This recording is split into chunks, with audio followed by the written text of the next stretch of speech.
Welcome to Kenton's videos. Enjoy the video. In this video, I will explain how to replace a Kia Soul door handle. Replacing a broken door handle can seem daunting, but with the right tools and a clear guide, it's a straightforward task.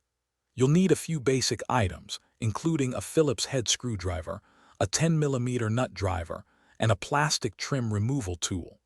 Having your new handle on hand before you begin will ensure a smooth process. To begin, locate and remove the small cover on the door's side edge, often near the latch. Inside, you'll find a 10mm bolt. Loosen it, but don't remove it completely as it's designed to stay captive. Next, carefully pull out the lock cylinder. With the lock cylinder free, slide the main handle assembly toward the rear of the vehicle, then pull it straight out. Finally, detach the two operating cables from the handle.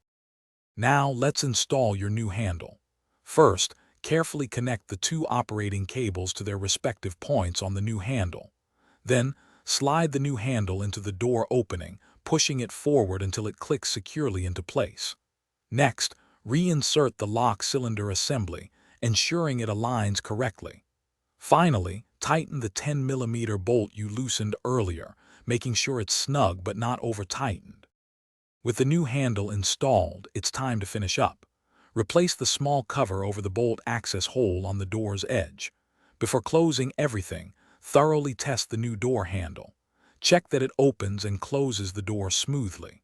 Also, confirm that the door locks and unlocks correctly using both the key and the interior lock mechanism. This ensures your new handle is fully functional and secure. Thanks for watching. Consider subscribing if we helped you.